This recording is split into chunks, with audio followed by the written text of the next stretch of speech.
Hello again and very welcome to the chapter about distraction.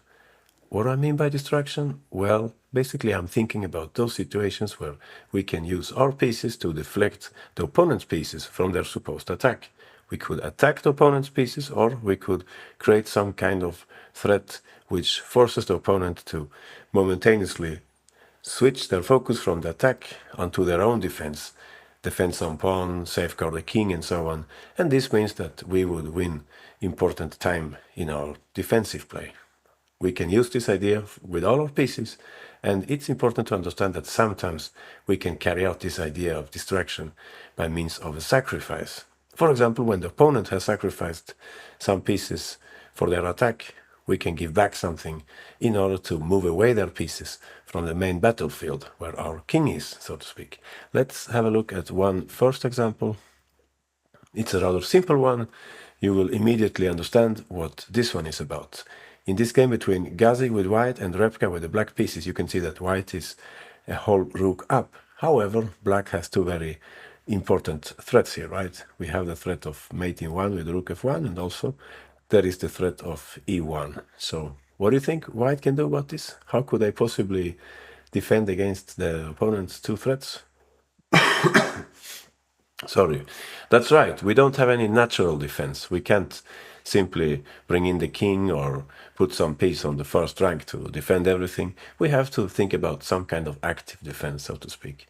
And what is important here to understand is that we would really like to move away black's rook from the f-file so that our king can approach the battle. So how can that be done? Well, we will have to give checks, because else, they will mate us. So we have to give check somehow, even if it's in the form of a sacrifice. You can see that if we give check right now with a knight, it makes no sense, because black would of course take with the bishop, thereby keeping the f-file controlled. So we have to refine this idea, and since black needs to take with the bishop on e6, using intermediate moves thinking, we can find the right choice here.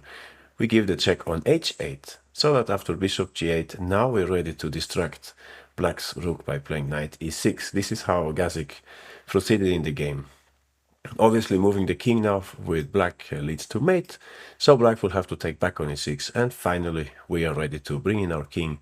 This is how the game went. White was the exchange up, and later on went on to win, I was going to say, but actually black had already resigned. I think there is also a tactical problem for black, that the bishop on g8 is very exposed. So simple example, but I would say rather useful. Don't forget about those checks. In some other context, you would say these are like desperate checks. Check here, give away the knight there, but here there is a clear idea. We really need to distract or deflect black's rook from the f-file. So that's why we have to play in this way with rook h8, and after bishop g8, we go knight e6. Very clever check on e6. All right, let's have a look at a more complex example. This position didn't occur in the game, but it could have, and it's a very interesting game, by the way. Two Indian grandmasters, Harsha with white and playing black, Sethu Rahman. You can see that here, white has sacrificed a whole rook. Sorry, two rooks. They have sacrificed two rooks in order to bring about this fantastic attacking position. I would say even aesthetically, it's very nice to see how all white's pieces have joined the attack in this way, keeping complete control of the center. We can see that there is the concrete threat of queen takes e6 mate, and also we can see that the bishop is ready to join the attack. I mean, it's already there, but it can join the attack at the e6 rook, I mean, by bishop f5 or maybe even bishop g6 check at some occasion. So safe to say, black needs to be very, very careful here in order to keep the balance and save their king. If you play some simple move like queen d7, this would be like the mechanic defense, you could say. White would take on e6, and then they would have this very nice deflective move. Now we're speaking deflection in the attack, so to speak. Bishop g6, exactly in this way. We deflect black's king from the defense of the queen. So that doesn't work. I also looked at king g8, giving away that rook in order to safeguard the king, but in fact, after king g8, queen takes e6, the king is not really safer on that side. After king h8, you can of course figure out what white would play. Definitely queen g6 or queen f5, I think. Maybe this is cleaner to avoid any intermediate moves like d6 or queen g6, and black is in big trouble. They will have to go back with the king, but I think there is actually mate in 2, right? king g8, and I think we have queen h7 check, and after king f7 we would play bishop g6. Beautiful mate. White is happy about these 2 pawns helping in the defense. So these are situations which could occur if we defend in a standard way. Now, on the other hand, we're in the chapter of deflection or distraction, so I think you know what we should play, right? Of course, it's worth a piece to momentaneously deflect White's knight from the attack. So this is, of course, the right move, knight e2. After this, no matter how White reacts, the attack will not have the same power as before. Knight takes e2, and at this point, White is, of course, ready to come back with the knight. We have to come back. We have to act quickly. And at this point, I would like to remind you of the chapter about the back rank. If you look carefully, you can see that White's king is prone to a back rank issue, so you should try to exploit the situation. So how can that be done? Of course, it's time for counter threat here based on the back rank queen a5, threatening mate in 1. So White has to do something about this. Most natural choice would be to just play g3, providing the king with a safe square on g2. However, in this case, the knight is lost. Interestingly, even after winning the knight, you can see that Black will play queen e1, and after king g2, take the knight on e2. But even here, 2 rooks down, White still has resources. You can see that since the king is defending the rook, we can again deflect it just like in the other variation. We could play bishop g6 with White. And after king takes g6, queen takes e6, White gets back the rook on c8 this time. Even so, of course, Black has an extra bishop, so Black is definitely not lost here. King h7, White could take on c8, and we could play in different ways, but we should be a little careful about this pawn. So also the bishop is hanging. So I think the best choice here is to continue in the spirit of the chapter about perpetuals. No? So queen e4 check. If the king goes down, we will follow them, continue with our checks. And if the king goes up, well, in that case, we have a nice move here, both for attack and defense. That's right, we can play here queen f3. We are defending the bishop, and also we get ready to give check, for example, on f5 if White plays d7. So here I think also it's White who should be a little careful. Never mind, this is far away from the key part of this example. I just wanted to show you what would happen at the very end. If we go back to the very beginning here, you can see that what this was about is deflecting White's knight from the attack. And we have a piece which is actually not doing anything there on c1. It's useless for the moment, so it makes sense also, common sense, to use that knight without any calculation. Almost you could find this move, or the process of elimination, you could say. Knight e2, giving away a knight, just like Repka did in the Gazek, did in the previous example with knight e6, the same method of deflecting our opponent's pieces in the form of a sacrifice. After that, Black wins important time and they can start their own counterattack. All right, let's have a look at an example featuring the bishop.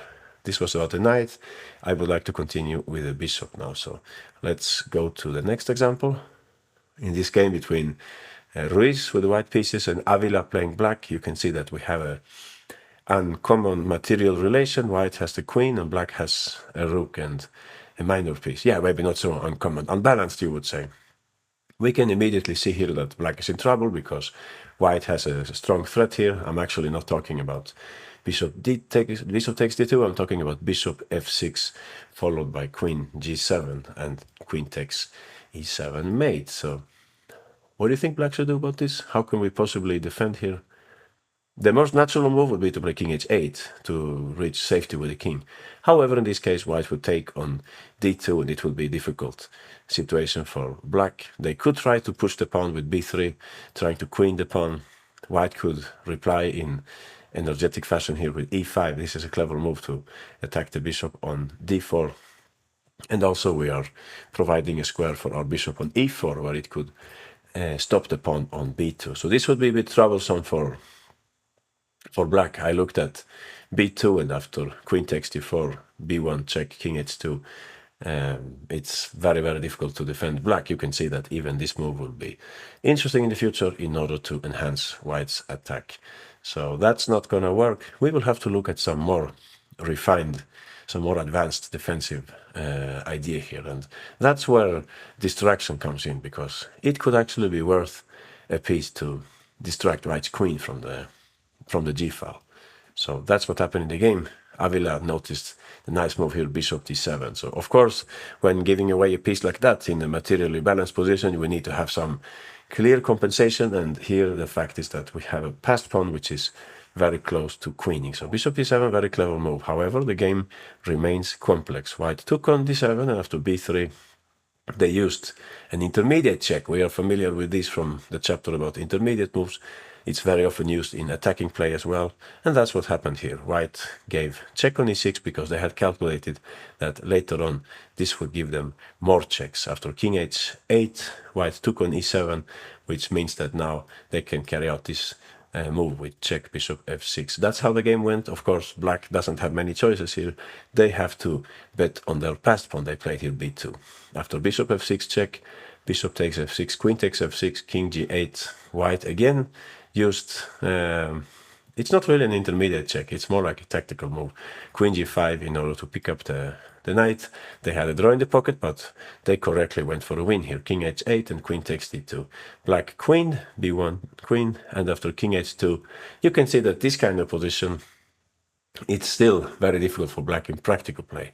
The chess engine will tell you that this is equal, but I don't think this is simple for anyone. And in the game, black unfortunately chose the wrong path. They started in the right way, rook b2, creating a counterplay against white's king. However, after queen f4 and king g7, there was the threat of mate in 1.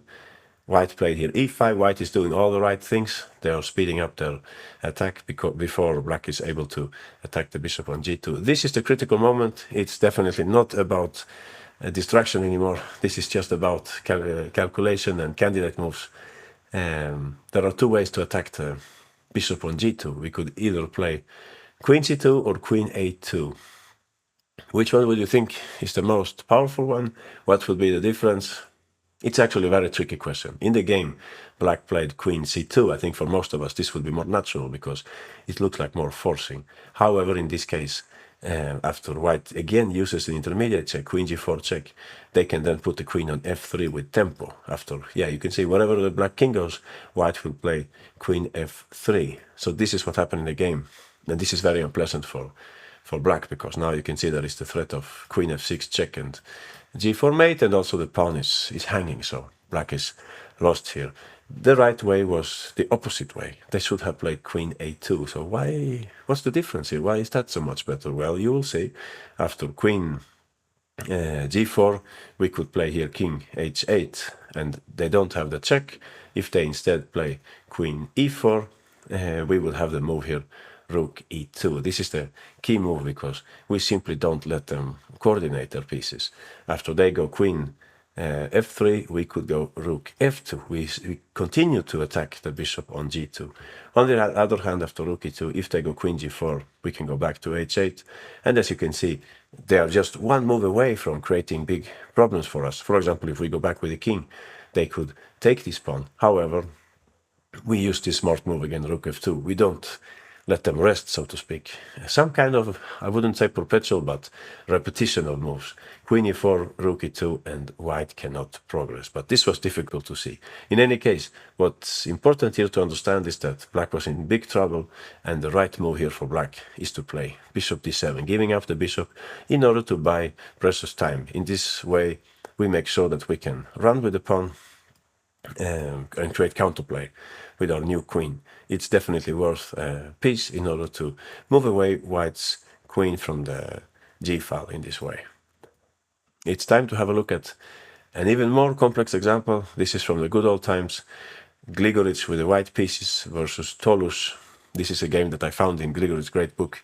I play against pieces. You can see that white sacrificed a pawn, but they have a very nice attacking position. This is a complex example, and it's not surprising that black lost their way here, because you can see there are multiple threats against black's king. The most obvious one, perhaps, just take on g6 twice, but you can also consider that there are ideas such as rook takes f7. I mean, after the preliminary capture here, you can imagine something like rook takes f7, king takes, and queen takes g6. So all this is going to be dangerous for black. And there are also more long-term ideas, you could say, black has no dark squared bishop, so these squares are very weak. One way for white to work on those would be to bring the queen a little closer, like queen g5, queen f6. Maybe there is an idea with h6. And even more dangerous, perhaps, bring the queen a little closer and then try to open up the h-file for the rook, and that would give white mating ideas. And actually, this is the last move in the game.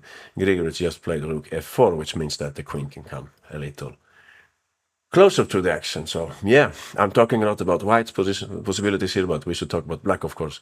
How can black possibly defend in this difficult position? It's hard to see any concrete threat for them. It's hard to see any destructive move like in the previous examples. You can also see that, for example, we cannot take this pawn because in that case white will take on f7 and the queen drops off and discovered attack. So what to do here? We can have a look very quickly first at what happened in the game. In the game, Toulouse played rook d7 in order to rule out these sacrifices against the f7 pawn. But since black defended the light squares, logically enough, Grigoric now continued with actions on the dark square. He took on g6 so that the h-file is open, and now he played the nice move queen g5, which we were talking about. The queen would like to reach f6, and more important perhaps, there is the concrete threat of giving mate. White should do this. In this way, it's important to protect the pawn. If we carry out rook h4 straight away, maybe this will also be possible, by the way, because we are protecting the pawn, but even more powerful it seems queen g5. That's what happened in the game. Black was unable to defend here. They tried rook d4 in the spirit of defensive exchanges, however. This prevents rook h4, but it also allows white to carry out the nice sacrifice that we talked about. What do you think white played here? Aha, that's right. Time is money. Rook takes f7. White hurries up with the attack. After king takes, bishop takes g6. You can see that queen and bishop, that's enough to mate black here. It followed king g8, bishop h5, king h7. Yeah, Grigoric was very good with these technical situations, a very strong attacker. Queen g6 check, king h8, and the last intermediate move, you could say, queen f6. What's the point here? Well, we're bringing in the bishop. We could either mate them in this way with bishop there and bring the queen this way, or if they go the other way, if they go this way, we could then use that check, right? And the king goes here. I hope you see what I mean. We would go queen g6 and the king goes back and we mate them on this side, right? So there is always a way to like shuffle around the pieces in order to produce mate. In this case, we have no black defending pieces. It would have been great to have the queen here, for example, to cover the light squares, but that's not the position. So that's what happened in the game. Yeah, there are other options here for black, but let's focus on the right choice. What black needs to do here is to somehow distract white a little, put some pressure on their pieces. There is no chance for black to bring pieces to the defense. So right move here, difficult one. We should exploit the pin along the d-file. That's right, bishop e5. That's a very clever move, and I think Toulouse, he saw this move in the game. He noticed it, but he didn't like the fact that white would take on g6, and he saw this was very dangerous for him. But this is one of the areas where we can also learn from computers. Not seeing ghosts, I would say. For the human eye, it seems that we cannot allow rook takes f7 next turn. It seems this is just disastrous if white gets a chance to take like that. Or if they get a chance to take like that, of course. However, we can allow that under certain circumstances. Here, black should go all in. They can play here rook takes d3 with the rook so that we attack the queen. We don't give them time to play this with the threat of queen d8. White could take back, but in that case, you can see what black would play, right? That's completely correct. We would in that case give check and we can pick up the queen. Pick up the rook in this way.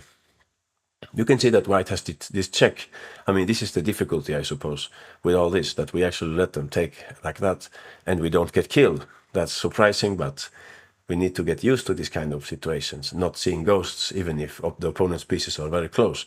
You can see that g takes h7, we take on f7, and now we are completely winning here. So, tricky situation. After rook takes d3, white will have to take on f7 at once, and after king g8, yeah, I think we actually just transpose to the other variation. Yeah, you're right, we transpose after rook takes d3, and black would just pick up the rook, and black would at least make a draw here, or perhaps They are even playing for a win. You can see that if white keeps the queens on, black, of course, would take on g6. And here, definitely, it's black who is winning. So white should be careful in this position. I think that after bishop b5, after our first move here, white's best move, the computer actually said that the best move here is rook b1. But that's not what Gligoric wanted to play, of course, because this means saying goodbye to the attack. What can happen here, or what should happen here, is that black will take on d3. They will lose the exchange after rook takes b2, rook takes g3, f takes g3, but after this pawn is dangerous, so we should take it. G takes h5. Black has 2 pawns for the exchange, and also the bishop can be rerouted to the d5 square, I think, something like this. And black would have excellent chances for a draw. And even if this was not the case, even if white was much better here, this would still be the most, you could say, resilient continuation. We will still have chances here, much more chances than in the game. So very, very complex example.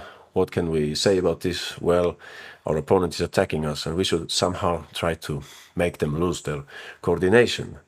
Try to bring up other ideas, other features in the position, which means that they cannot completely focus on their attack. So by playing bishop b5, we introduce this threat of rook takes d3, and queen b1. That's the key idea here, you could say. And even if it looks very scary on the king side, this is the way that we have to go.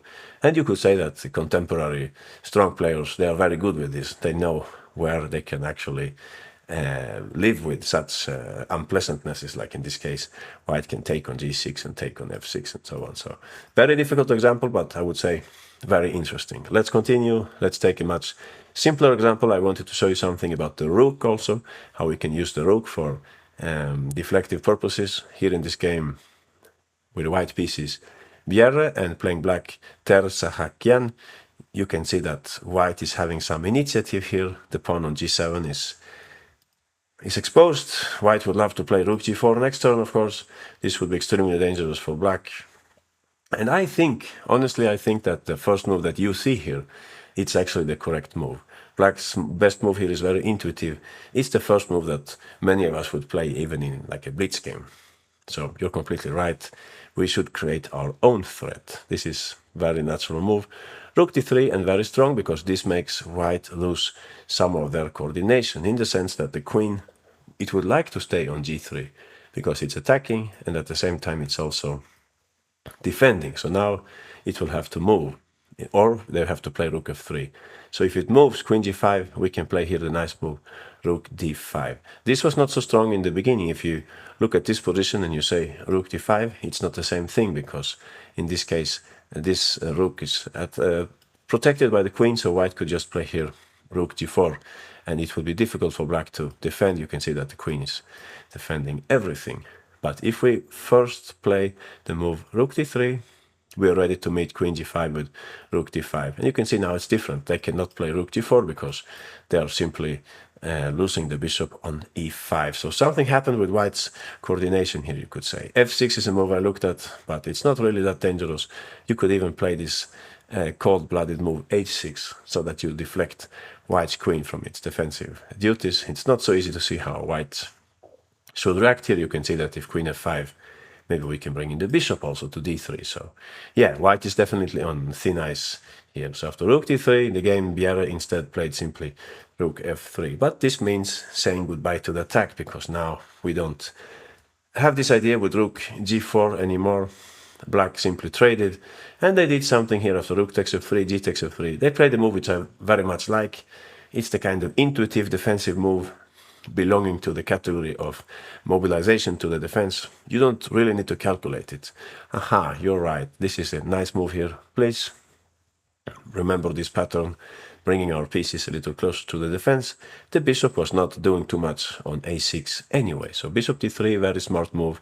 White hurried to safeguard their pawn, and of course black put the bishop on g6. Yeah, we could probably get away with g6 also, but this is much nicer. It gives the king more protection, and white doesn't end up with this nasty pawn on f6. So this is how the game went after f takes g7. If there were more pieces on the board, this could be dangerous for black, but here we have some kind of opposite colored bishops endgame coming up next. Black simply took on a2. White should be careful now also. There followed simplifications, bishop f6, rook takes e1, queen takes e1, and black hurried to trade pieces here with queen b1. After queen takes, bishop takes. It's already a draw in the air here. Opposite color bishop, white played bishop d8, and the players agreed to draw because most pawns will fall off and it will be difficult to win here. Or a few pawns will fall off, not all of them, of course. Anyway, these are minor details. What I wanted to show you here is that we can use this clever move, rook d3. I would say it's not really an attacking move. It's more about deflecting white, like making them move away, the queen in this case, from its ideal post on g3. All right, let's see another example, this time including the queen. So the queen is obviously very good with this kind of action, destructive action, and that's what we will see here in our next example. So in this famous game between no one less than Magnus Carlsen with white pieces and Levon Aronian playing black, you can see that black is under serious pressure. It's one of my favorite games in the Nimzo-Indian Rubinstein variation, by the way. White sacrificed a pawn. A timely d5 move meant that both their bishops are now very strong. A lot of pressure on black. However, using our idea, they can actually keep the balance here, but they have to walk down a thin line to achieve that. What happens here, technically speaking, is that white is threatening bishop takes d5, right? Because there is a pin along the 6th rank. If bishop takes, rook takes, white will then take on f6, and in the end, the knight would be in the air. Sorry, the rook in this case would be in the air. So, what do you think? What should black play here? How can they possibly make white lose part of their coordination? That's right. There are two ways in which we could do this, probably. One would be to offer the trade of queens. However, in this case, what Carlsen definitely had prepared here was to take on f6 with the point that, sorry, I'm wrong, no? Queen takes f3, and this makes no sense for... Yeah, this is what black would like to play.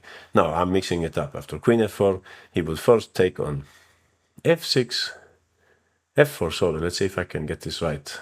And now he would take on f6. Aha, so he would just get back the pawn. White would just get back the pawn, but this means that the bishop is very strong in this endgame, as you can see with an open center. I'm not convinced that white is winning here, of course, but it's nice to play this with white, and it's understandable that Aronian didn't want to enter this kind of endgame. You can see that maybe white can bring a rook to e7 at some point, or maybe they could even use the rook on the 3rd rank. So unpleasant for black to play this. Aronian found a much nicer move. And I think by now you have seen it, of course. It's one of the first moves that calls our attention in this kind of position. Queen d2, of course. So the point is simple. We're attacking the rook, we're attacking the bishop. White played rook e2, pairing both threats, but this means that we get new possibilities on the 1st rank. So that's where black could have taken the game now by giving check on d1. Unfortunately, in the game, Aronian played queen f4, and here it's where Carlsen found this nice little trick, rook takes f6. So what's going on here? Well, we can't take with a knight, because in that case we lose the queen. If we take with a pawn, I think that's what he did in the game. Yeah, we can't take on f3, because then white takes with a rook. This is something which I call the lifeline. We will come back to that later in chapter 12, perhaps. Yeah, you can check the chapter list, but it's quite soon, I think. So in the game, Aronian had to take like that, and Carlsen hurried to take in this way.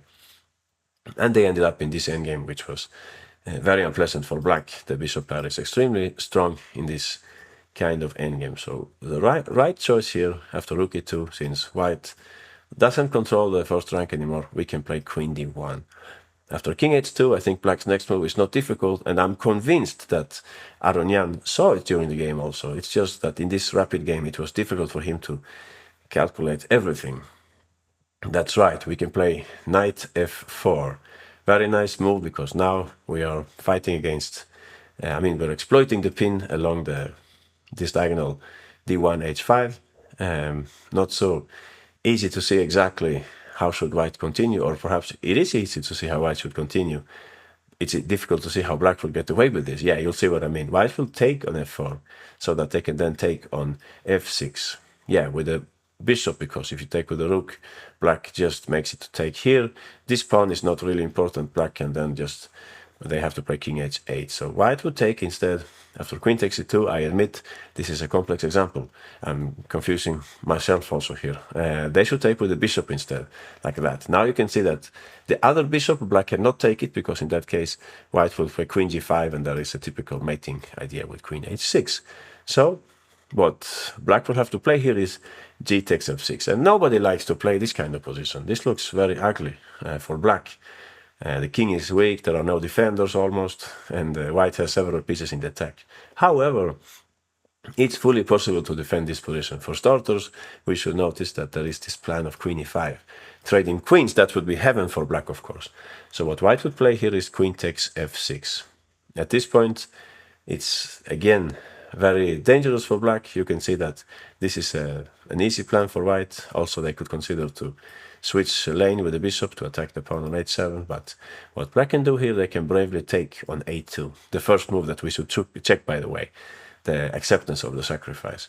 And after rook c3, what do you think black should do here? How is it possible for black to defend this position?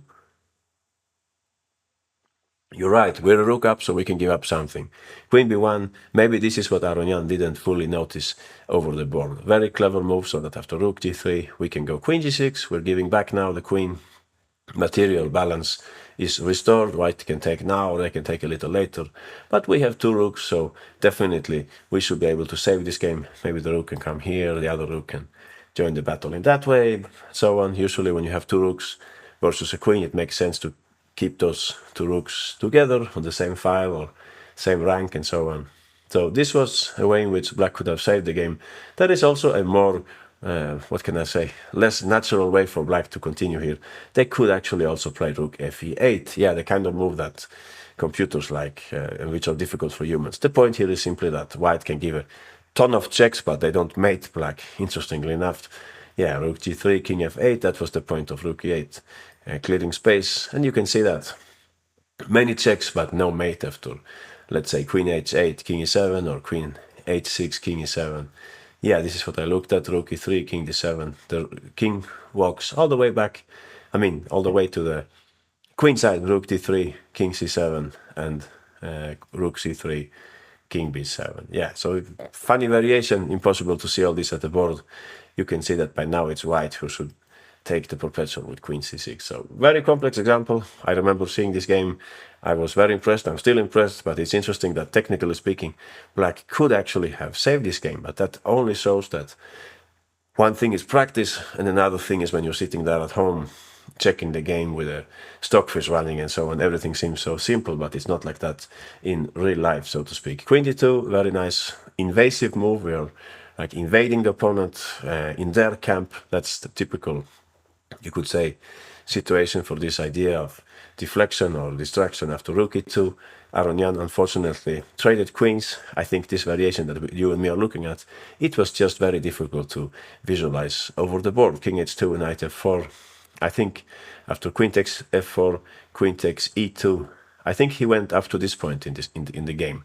I would presume that he saw this and he saw the detail with, sorry, queen takes a2, queen g5, and he wasn't convinced about this either. G takes f6, queen takes f6, and rook here. But it was not easy at all to see this defensive resource, the queen, coming back. Anyway, the main point here is that we understand that we can create disorder in white's camp by playing this nice move, queen d2. All right, we should continue. I wanted to show you a few examples featuring the pawn also. The pawns can be very useful for deflecting, for distracting the opponent. And here is a first example in this game between Martin Duque with the white pieces and Krisa, Argentinian grandmaster, playing black. You can see that white has just, well, you can't see it, but you can imagine that white has just sacrificed the bishop on f6.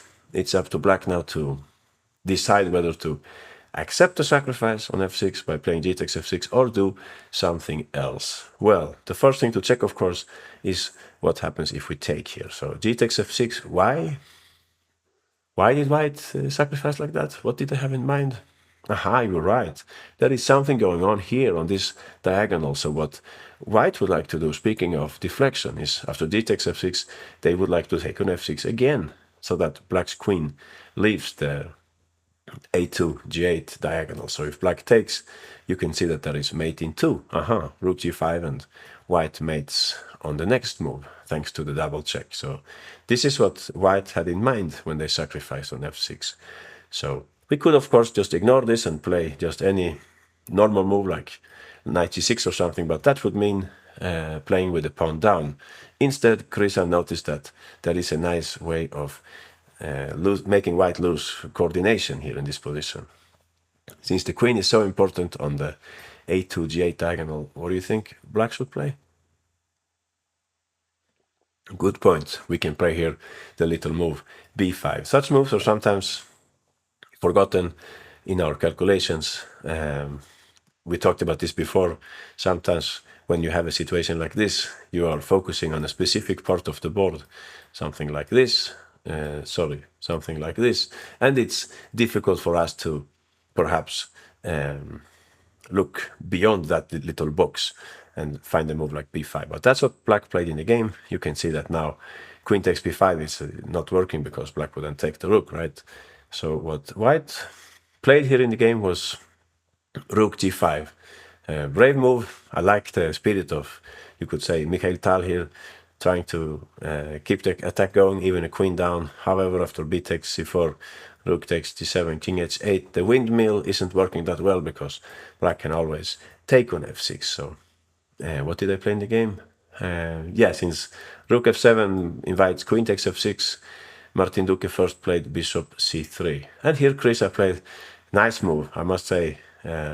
It's a move that we should notice, remember.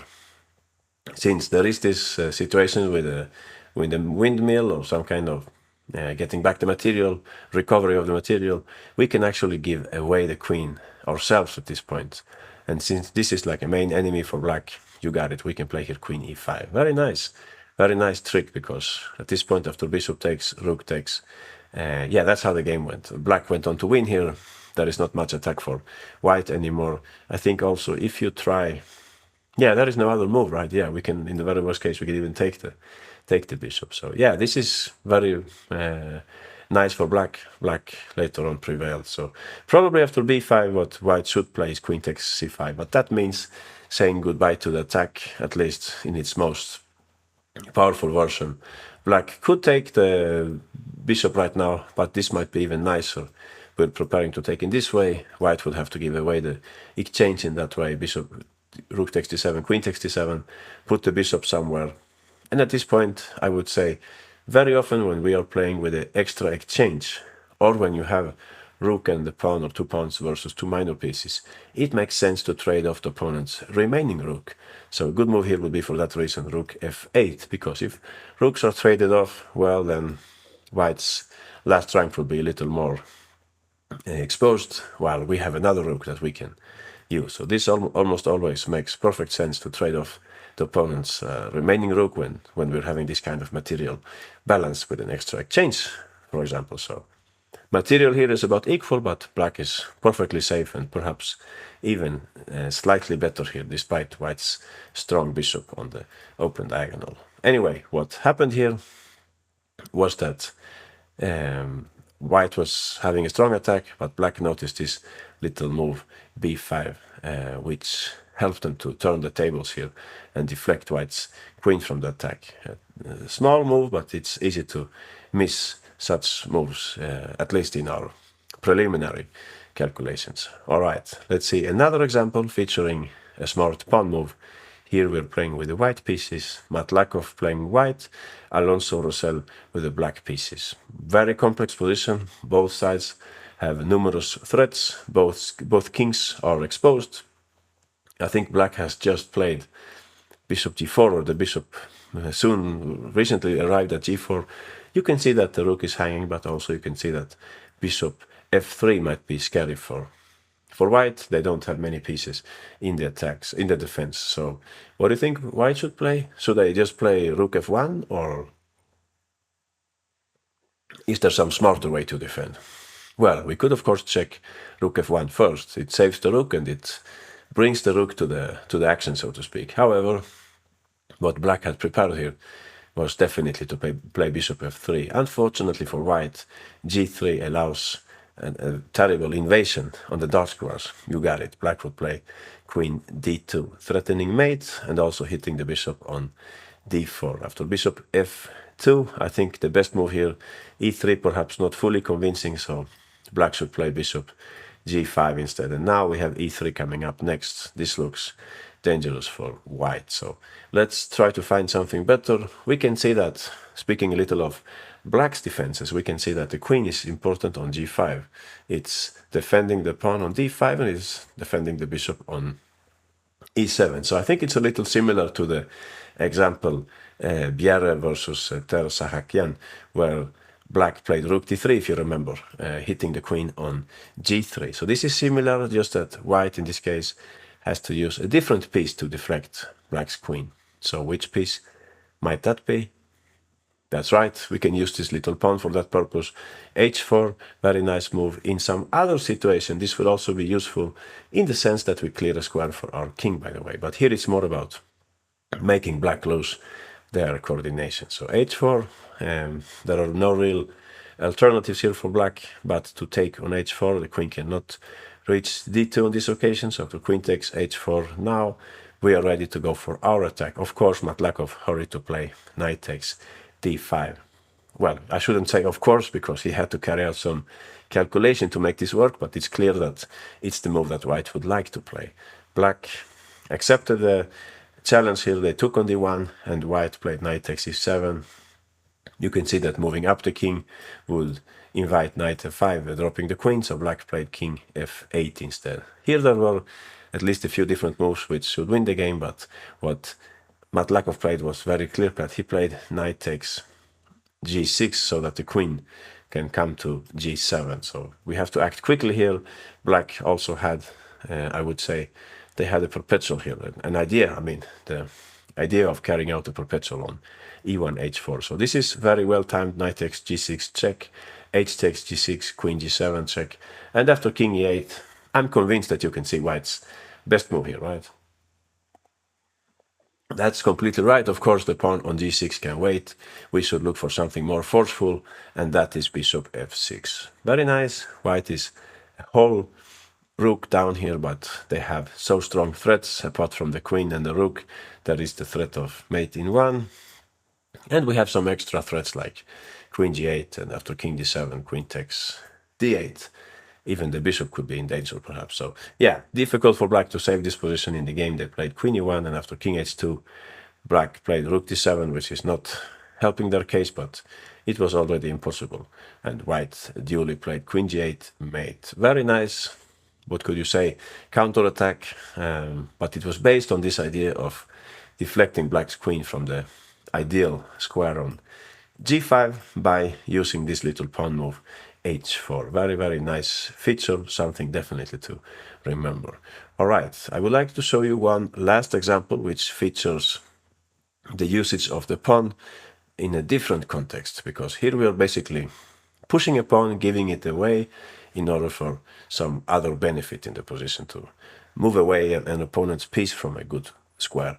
But I wanted to show you an example about a different way of using our pawns.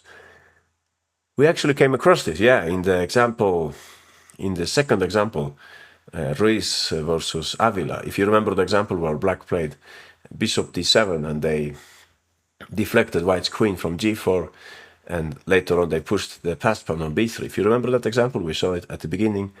This is something similar. Black is having a difficult time in this position between Christiansen with white and Lobron with the black pieces. It's a Karlsbad structure where white has managed to install the rook on c6.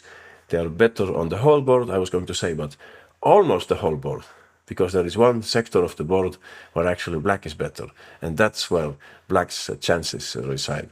If you check quickly the king side, you will see that black is very exposed on the king side, because there are no pieces here helping the king, and there is an open h-file. So if white had, let's say, 3 consecutive moves, what do you think they would play? Aha, we could play rook h1, then we would like to protect this pawn. We would play maybe king g3, or perhaps we could also play f3. Let's do this again. Maybe this is smarter to avoid exposure of the king. And the last move, definitely queen f6 or queen h6. If we could get away with this plan, we would then be threatening to give mate on h8. So that's like the big threat which hangs over black here. And at the same time, white has positional pressure on the c file. Right now they are hitting this pawn on c7 that black is defending with each and every of their pieces. So very difficult for black, and I don't think they can keep the defense here. They can save this position by normal means. They have to cook up something on their own. And how could they possibly distract white from their supposed attack? The answer lies in this tiny part of the board on the queen side, because here, as you can see, we have an extra pawn, which means that we can set up a passed pawn. And that's what Lovron did in the game. He played here the move b4. Of course, you would say, this is simple. We have an extra pawn. We will just push that pawn. Well, remember the plan that we're talking about. Now white is going to go for an attack. So, of course, he did some calculation before he went for this move, because now the game gets very complex. White started with f3. We know the idea. They would like to move the queen, but first they should prevent the g pawn to fall. So now white is ready to play queen f6. Lovron continued with his plan. He played here a3. White, in order to gain time, avoid a capture on b2, they took first. And black, of course, took back with the pawn. At this point, you could say white has three different ways in which they could try to pile up on the h file. You could start with rook h1 and then play queen f6 or queen h6. You could start with queen h6, or you could start with queen f6. However, this, of course, does not make sense, because we could then just take on c6 and we can bring the queen to f6. Yeah, this is never going to be mate. On the other hand, if you play queen f6, black could resort to a defensive exchange idea. So what do you think black would play here? How would you face the threat? How would you parry the threat of rook h1? That's right, defensive exchanges, we will come to that later in the course, comes to black's rescue here, queen d8. Very clever move, so that if they try to keep the queens on, we will chase the queen. And obviously if they take this pawn, then we can run, because that is not a mating picture anymore. So what happened in the game was that Christiansen instead played queen h6. This was the smartest move, because now, as you can see, again, rook h1 hangs over black. So difficult situation. Unfortunately, normal moves, they don't work here. But this is a little similar to the other example that I was talking about, Ruiz Avila. If we have such a far advanced passed pawn, we should reconsider the material situation, the material balance and so on. It can be okay to give up something if we can later on queen the pawn. That's evident. Now, instead of white 1 pawn, we would have 9 points instead of 1 point, 9 points. Of course, sacrifices, they suggest themselves when you have a far advanced passed pawn, and that's what happened here. Lovron took on c6, very nice.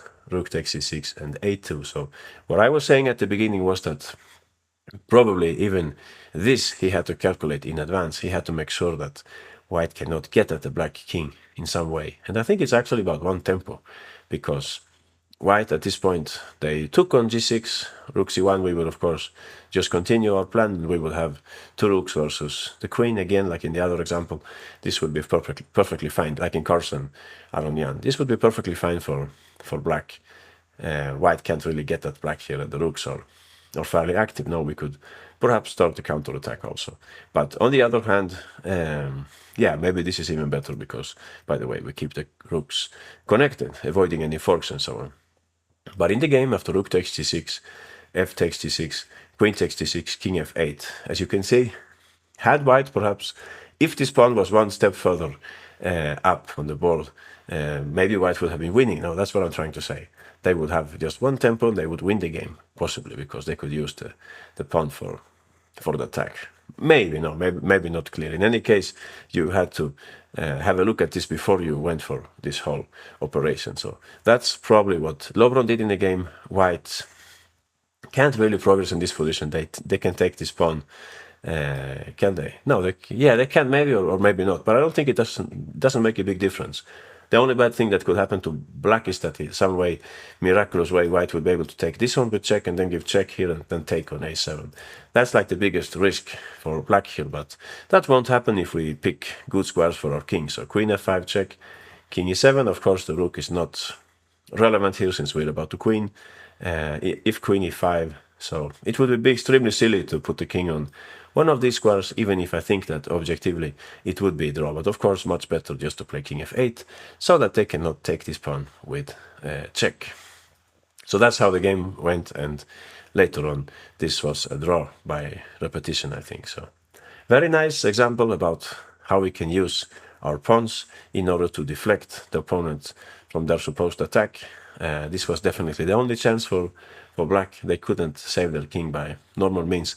Key move here, b4, in order to push a3 and somehow exhaust white's defenses in a way that they could not use all their pieces calmly on the king side.